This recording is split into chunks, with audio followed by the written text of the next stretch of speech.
Luciano Laspina, gracias por venir. No, gracias. Es el presidente de la comisión de la Cámara de Diputados de Presupuesto y Hacienda, el hombre clave que recibe todos los proyectos del oficialismo y trata de negociarlos con la oposición. A ver, antes de hablar de ganancias, ¿hoy el dólar a 16 genera ruido en el equipo económico? No, digamos, en Argentina hay como una suerte de enfermedad con el dólar que cuando baja la gente se preocupa y cuando sube también, con lo cual es muy difícil, estamos demasiado acostumbrados al tipo de cambio fijo. La verdad es que lo que ha pasado en las últimas semanas con las monedas en todo el mundo es que se han depreciado fuertemente nuestros socios comerciales y era lógico que el peso tuviera una depreciación. No había ocurrido en estas semanas porque había mucha liquidación fundamentalmente de provincias que habían hecho emisiones de deuda y estaban de alguna forma haciéndose de pesos. Cuando se corrieron un poco las provincias es natural que el resto del mercado ajustase, así que no vemos ningún problema. Hoy la inflación no depende del valor del dólar, depende más bien de una política monetaria que está siendo muy prudente, que regula los agregados monetarios, la tasa de interés y no vemos ninguna señal de alarma en el dólar, más bien una señal de oxigenamiento que algunos sectores estaban reclamando, fundamentalmente sectores exportadores con rentabilidad más apretada, así que no... Bueno, a ver, ese es el tema clave. Si en la Argentina el valor del dólar se disocia de lo que pasa con los precios o no. Hoy hubo en las redes sociales muchas chicanas a Pratgay, porque Pratgay decía el año pasado respecto al dólar de 16 pesos. Mira. ¿El dólar sale 9.50 o 16? ¿Cuál es el valor? Y depende de cómo te llames y a qué te dedicas, ¿no? Si sos exportador, entonces... Pero ¿cuál sería el valor del dólar? El valor va a estar en algún punto entre esos dos, más cerca del 9,5 si hacemos las cosas bien, más cerca del 16 y al que le toca hace las cosas mal. Más cerca del 9,5 si hacemos las cosas bien, más cerca del 16 y al que le toca hace las cosas mal. Bueno, ¿qué es lo que cambió en el medio? La inflación. Es decir, la inflación es lo que cambió en el medio. Digamos, le pasó en su momento al kirchnerismo, cuando se hablaba de un dólar a 8, parecía un dólar que era una devaluación terrible, y el dólar a 8 quedó como una pieza arqueológica, un dólar muy barato. El dólar a 10, el dólar a 13. Bueno, el gobierno trató de salir con un dólar a 13, salió del cepo, o de 14, y ese dólar quedó muy barato. Y ahora el de 16... se sigue discutiendo, a ver si no está barato y demás. ¿Falló lo de la inflación? No, eso es lo que falló, porque digo, el dólar 16 hoy, bueno, es un dólar que permite comprar de todas maneras más barato en Miami, más barato en Chile. Recordemos que cuando levantamos el cepo cambiario había muchos que decían que el dólar se iba a 20 o a 30 y que íbamos a tener una mini hiperinflación, digamos, en la Argentina. Eso no ocurrió afortunadamente. Después empezamos a tener quejas porque se apreciaba demasiado el dólar. Y bueno, y ahora porque se va demasiado hacia arriba. Por supuesto, en el medio que está la inflación, naturalmente en un proceso como el que tuvimos que asumir, en el cual yo diría gran parte de la inflación que heredamos es el fogonazo de pesos que generó el pago de los futuros, esos 75.000 millones de pesos que se volcaron al mercado y que hubo que de a poco ir absorbiendo. Eso es un fogonazo fuerte, por supuesto la devaluación también eso impacta, también impacta lo tarifario. Todo eso es parte de un combo que tuvimos que resolver este año y que afortunadamente estamos pudiendo dominar la inflación, que era un logro que tampoco muchos creían que se podía hacer y lo estamos de a poco logrando con una baja de la inflación que está yendo al 1,5 mensual si uno saca algunos ruidos estacionales como por ejemplo los últimos aumentos tarifarios. Creo que estamos en la dirección correcta, estamos dependiendo menos del Banco Central para financiar el déficit fiscal y me parece que lo que hemos hecho es empezar a solucionar problemas. En el medio ha tenido costos, este ha sido un año duro, la gente no la ha pasado bien, nosotros somos conscientes de eso. Creemos que de aquí en más vamos a estar un poco mejor y que de a poco estamos sentando las bases para que la economía empiece a crecer de manera sustentable. No para ganar una elección y después derrumbarnos, como era el caso típico en Argentina en los últimos 5 años, pero también en buena parte del siglo pasado, sino de una manera más sostenible. Y en ese camino estamos. Bueno, vamos a ver, yo creo que una cosa es acelerar la inflación con el dólar clavado desde marzo, otra es cuando el dólar se mueve, aunque sea un poquito atrás de los precios. Sí. Bueno, el desafío es que los precios no se vuelvan a mover más rápido, ¿no? Sí. La clave de eso en cualquier país del mundo es tener bien ancladas las expectativas, por eso el Banco Central mira mucho las expectativas cómo van evolucionando. Afortunadamente hoy tenemos expectativas bastante alineadas con las metas del próximo año. Eso es lo que va a permitir que no haya Las ningún tipo... expectativas de que de inflación. Las expectativas de inflación, exactamente. Y la de crecimiento siguen pensando, porque la economía no arranca, digamos. Lo muestran todos los indicadores, Bueno, industria, construcción. Yo creo que hay sectores, acá tenemos varios, como están sobre representados Salta acá, pero yo soy de Santa Fe. El interior está Y empezando, y Tucumán, por supuesto, el interior está empezando a mostrar un dinamismo que todavía no se ve en los conurbanos. El campo ha empezado a arrancar.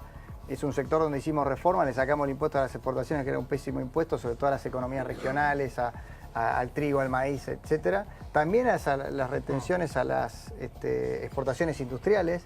Y eso de a poco me parece que está empezando a traccionar un interior que otra vez va a empezar a ser la chispa inicial del crecimiento. Creemos que ahora va a empalmar con una mejora del consumo, que tiene que ver con las cosas que estamos haciendo, desde reducir la tasa de interés, desde los bonos Bueno, de fin de está año. viendo Urtubey muy atentamente, ¿no? Porque, claro, es así, Urtubey, hay una reactivación en el interior que no se ve todavía en los centros urbanos. Comentarios. Respecto al interior, yo vengo de Salta, son casi 1.400 kilómetros que nos distancian de los puertos.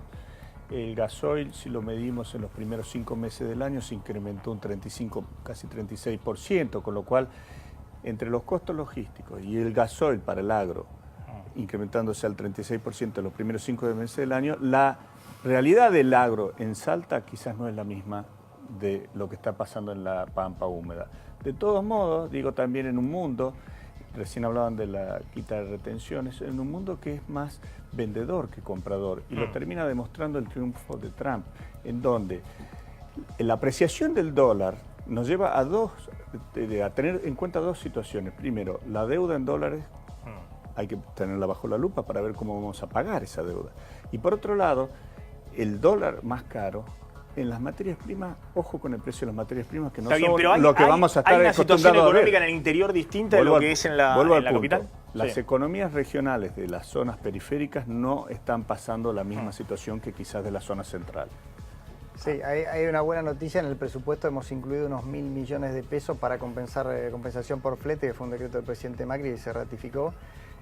Hay una realidad, es cierto, en el caso de algunas provincias que tienen costo logístico más grande, por eso estamos poniendo en marcha el Belgrano Cargas, el San Martín y una serie de obras que hemos incluido en el presupuesto, donde ya tenemos acuerdos firmados con China, acuerdos bilaterales de financiamiento. Eso se va a trabajar muy fuerte, que es la única forma de darle a Salta una respuesta sostenible.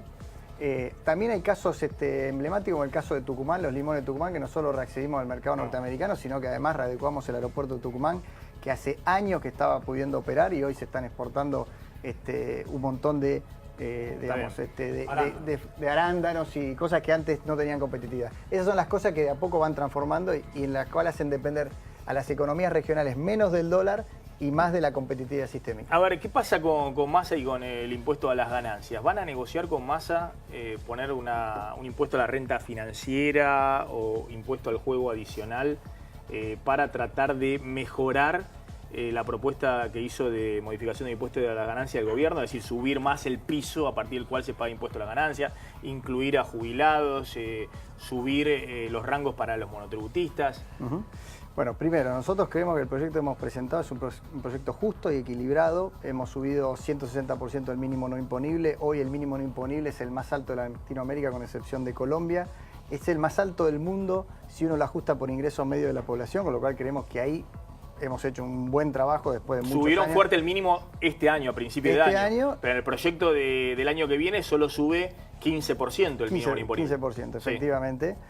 Creemos, insisto, que esta segunda etapa es darle progresividad a las escalas, que hace años que no venían. Muchos de los que nos reclaman ahora, lo escuchaba Axel ahí, estuvieron 12 años sin cambiar este impuesto y argumentando lo mismo que argumentamos nosotros ahora, que este es un impuesto progresivo que paga el 8% de la población y en el cual no podemos prescindir en el corto plazo porque la frazada es corta y porque tenemos un país con 32% de pobreza. Lo que decía antes Kicillof, para no subir mucho el mínimo de impuesto a la ganancia, es lo que dicen ahora ustedes. Bueno, sí, Kicillof en ese punto tenía razón, creo que era el único punto, pero ahora lo abandonó, así que quedó con cero razón. Lo que cambia de rol es cuando alguien está en la oposición o está en el gobierno. Axel, no, yo se lo he dicho en privado, o sea, yo creo que, digamos, ellos tienen una posición en aquel momento, bueno, ahora tienen otra.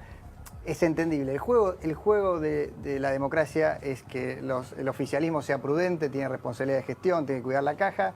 la oposición puede ser más generosa y puede ser... ¿Qué puede cambiar del proyecto Bueno, que enviaron a... Primer punto, nosotros creemos que hemos presentado un proyecto muy equilibrado y Sí. balanceado. Segundo punto, ayer fue el titular de AFIP, Alberto Abad, y mostró los números fríos de lo que presentó el Frente Renovador y no cierran los números. Entonces ahí eso nos genera una distancia fiscal grande que no la podemos cerrar. Por supuesto que siempre estamos abiertos a negociar. Yo creo que el Frente Renovador tiene en Marco Labaño quizás uno de los mejores legisladores que se ha visto en los últimos, en la democracia reciente, creo yo, por lo que veo trabajar. Siempre hay posiciones para Ahora, acercar. más allá de los elogios, digamos, ¿qué No, puede los elogios cambiar son con el tema importantes porque las personas Este también es lo que hacen la tiene política. el gobierno de Macri, a diferencia de lo que pasaba en tiempos anteriores, elogia a la oposición, dicen muy bien esto, muy bien lo otro. Después te hacen un decreto. Están Después todos, te hacen un decreto. se llevan todo barba, hasta con Kicillof se lleva Hemos bien sacado- el presidente de la Comisión de Presupuesto de Hacienda. Sí. Pero Este bueno, año hemos sacado, en concreto, en calidad y cantidad, Sí. creo que ha sido uno de los mejores años del Parlamento. Después Sí. nos pegan por los diarios porque no trabajamos, pero ha sido tremendo.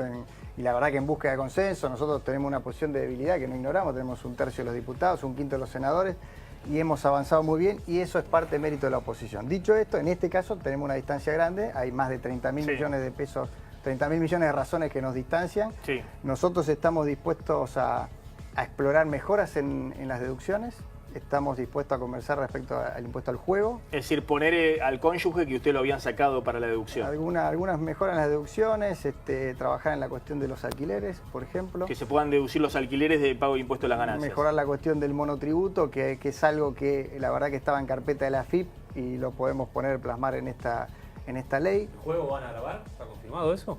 Bueno, estamos estudiando que, digamos, a ver, filosóficamente estamos de acuerdo con grabar el juego, básicamente porque creemos que no es una buena actividad. Vos no tenés la culpa, pero en 8 años Macri nunca grabó el juego en la ciudad. También hay que decirlo, ni cobró ingresos brutos. No es lo que vino haciendo. Se ha encargado de cobrar los impuestos que tenía que cobrar en eso, y la verdad es que el presidente en este sentido tiene la misma visión que expreso yo, que es que podemos ir con una carga tributaria mayor sobre el juego, básicamente porque no es una actividad que queremos alentar.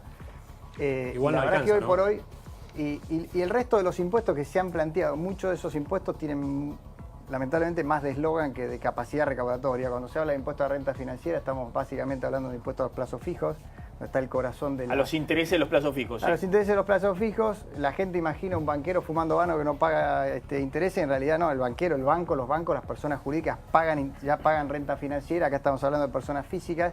Tememos que eso, que recauda muy poquito, sí puede aumentar el costo de los créditos, entonces hay que mirarlo con mucho cuidado. ¿Eso no lo van a hacer? Dentro de este marco, necesitamos, para grabar la renta financiera, necesitamos que la inflación esté en niveles razonables. Porque si no estaríamos obligados a buscar algún mecanismo de indexación, porque si no estaríamos castigando una renta nominal.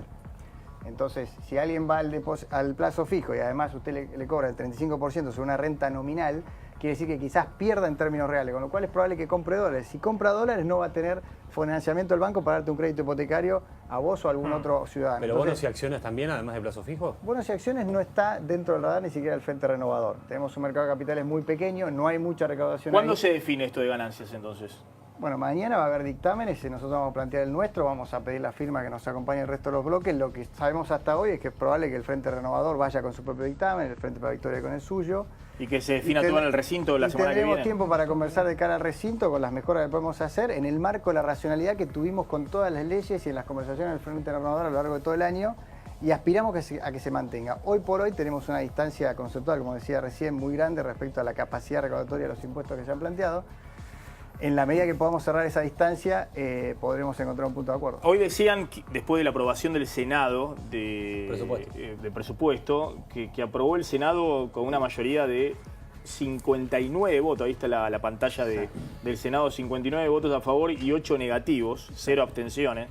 Algunos dicen porque hubo concesiones importantes para gobernar el presupuesto de 2017, pero que también Macri cerró filas con por lo menos 19, 20 gobernadores para que Massa no pueda avanzar con su proyecto de impuesto a la ganancia. Como la mitad de la recaudación de ganancias va a las provincias, ¿no? Sí, claro, prácticamente la mitad de la claro. recaudación. Acá hay un actor que a veces Sí. no se lo tiene en cuenta en la Cámara de Diputados, yo creo que sí, pero digamos, cuando nosotros negociamos presupuesto, y esto lo tenía muy claro el Frente Renovador, el Bloque Justicialista, todos los que han participado de alguna forma de ese gran consenso que permitió tener una ley de presupuesto, ya que había que consultar al Senado en paralelo. Me parece que con ganancias tiene que pasar lo mismo, si no, esta enorme brecha fiscal la va a terminar financiando la mitad de los gobernadores, tenemos que ser responsables, acá hay muchos diputados que claramente tienen mucha influencia y presencia en sus provincias, y no pueden ser de alguna forma responsables de financiar a esas provincias. Hay que buscar ese equilibrio, en eso estamos trabajando. Algunas aclaraciones. Los trabajadores van a pagar menos impuestos a las ganancias, sobre todo los trabajadores de ingresos medios el próximo año. Que ya están pagando impuestos, pero es cierto lo que dice el diputado, que si no suben más el mínimo, va a haber más gente pagando impuestos a las ganancias. La discusión es que los trabajadores que queden incorporados en ese mínimo imponible, que ya dije es el más alto de Latinoamérica, es que paguen una alícuota razonable, un aporte razonable para su capacidad, su poder adquisitivo. Le estamos creando una alícuota del 2% para los trabajadores que pagan por primera vez impuestos a las ganancias. Es casi un aporte, una contribución al resto. Estamos hablando del 8% de los trabajadores alcanzados por el impuesto a las ganancias. De modo tal que tenemos que trabajar en la progresividad de las escalas. Recordemos que cuando uno sube el mínimo no imponible, y la verdad es que si la discusión es subir del 15 al 20 el mínimo no imponible, estamos mucho más cerca, pero yo veo que nosotros heredamos un mínimo no imponible de 15.000 del Frente para la Victoria y ahora el Frente para la Victoria pide 60.000. Lo que no hicieron en 12 años pretende que nosotros lo hagamos en 12 meses. O sea, No, pero eso es no se puede imposible. discutir, eso es una locura. Bueno, a ver, más No.